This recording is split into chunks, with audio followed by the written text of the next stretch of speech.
Tumsifu Yesu Kristo. Katika Jumamosi ya Juma Kuu au Jumamosi Kuu, kanisa haliadhimishi sakramenti yoyote. Tunajua kwamba sakramenti ni sehemu muhimu katika uhai wa kanisa.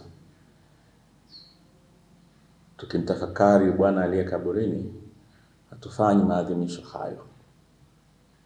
Ni siku ya ukimya. Ukimya kwa sababu mfalme amelala. Kristo amelala.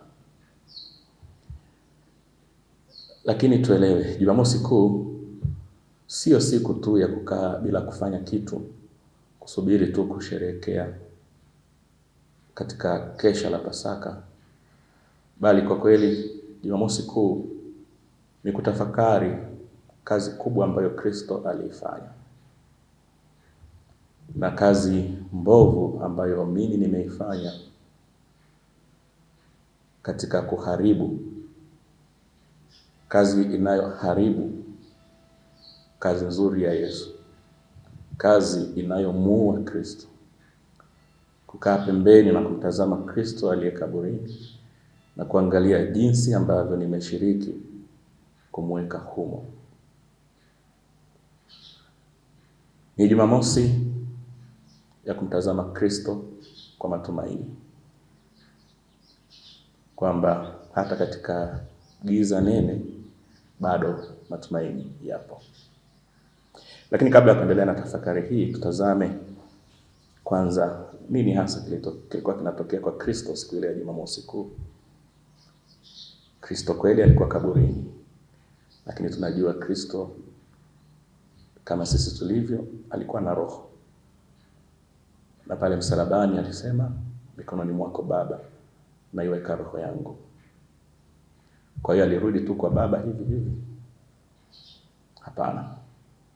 Kanuni imani ya mitume inatufundisha kwamba Kristo alishuka kuzimu, akazichukua roho za watakatifu waliokuwa mle, kisha akamkabidhi Baba. Labda neno kuzimu ni neno lisilopendeza sana, lakini kwa Kiingereza wanaita Sheol, ile imani iliyokuwepo miongoni mwa Wayahudi kwamba roho zinapumzika sehemu fulani, sio mbinguni wala sio motoni. Sasa Kristo baada ya kifo chake anakwenda mle kuamsha watakatifu na kufungua milango ya mbingu. Kwa hiyo kuna kazi kubwa inayoendelea katika Jumamosi Kuu. Waliomsubiri Bwana kwa siku zote hizo, sasa kwa vile hawakustahili kupewa adhabu ya milele, Bwana hawezi kuacha. Anazichukua roho zao pamoja na ya kwake, wanajikabidhi kwa Baba. Maandiko matakatifu, Injili ya Mathayo sura ya 27 aya ya 52 na ya 53, tunaambiwa kwamba Kristo alipokufa makaburi yalifunuka. Waliokuwa wamelala mle wakaamka, na baada ya ufufuko wa Bwana wakaingia katika mji mtakatifu. Hii ni lugha ya Mathayo ya kuelezea eskatolojia, yale yanayokuja baada ya kifo. Wamefufuka wakaingia katika mji mtakatifu. Mji mtakatifu upi?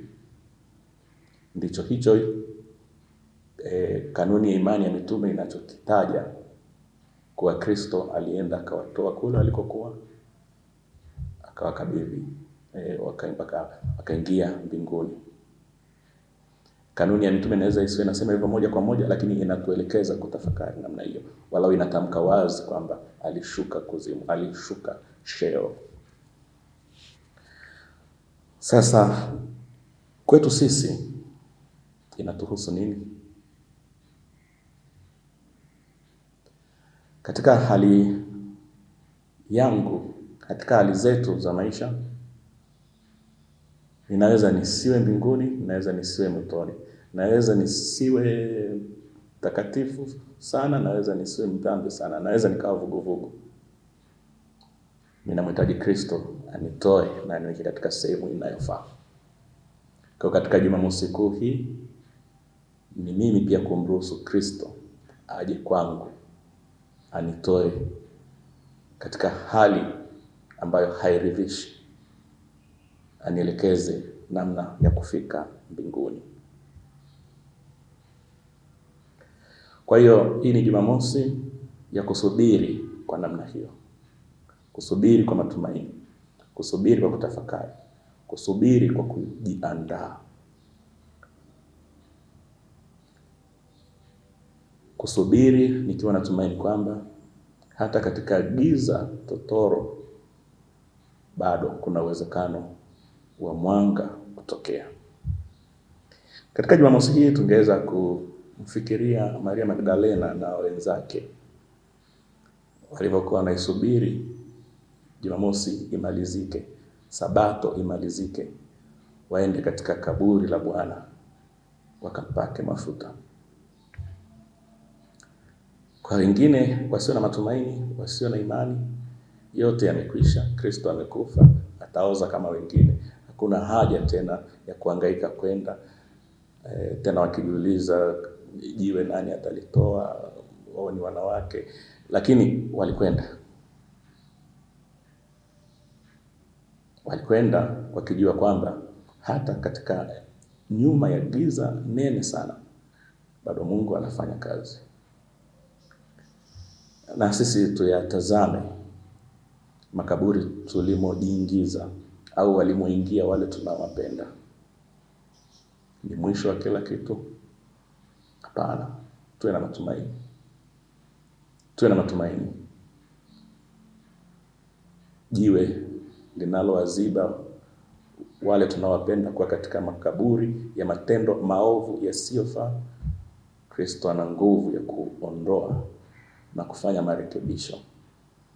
Ipo mifano mingi ya watakatifu wakubwa ambao hapo awali walikuwa ni wadhambi waliokubuhu, lakini Mungu Mwenyezi kwa neema yake aliwabadilisha, na kwa utashi wao wakakubali kushirikiana na neema ya Mungu. Ni Jumamosi ya kutafakari mambo hayo, kujiuliza, ilikuwepo katika wale walioshiriki kumuua Bwana? Dhambi zetu ndizo zilizomuua Bwana. Na niwe tayari kwa mabadiliko, niwe tayari kuingia mbinguni. Katika giza ninuie kubaki katika subira. Giza linaweza likawa na maana nyingi. Sio tu lazima hiyo ni kwa sababu ya dhambi nilizotenda. Linaweza pia likawa kutokana na mazingira ambayo Mungu ameruhusu yanitokee. Katika giza huenda Mungu anafinyanga kitu kizuri kuliko ninavyotarajia. Ndivyo Jumamosi Kuu ilivyokuwa. Katika giza la Jumamosi Kuu, Kristo alikuwa anajiandaa kuamka akiwa anang'aa kuliko alivyokuwa anaonekana kwa duniani. Hii ndio tafakari ya Jumamosi Kuu. Kwa ni siku pia ya kutafakari uhalisia wa maisha yetu. Tumsifu Yesu Kristo.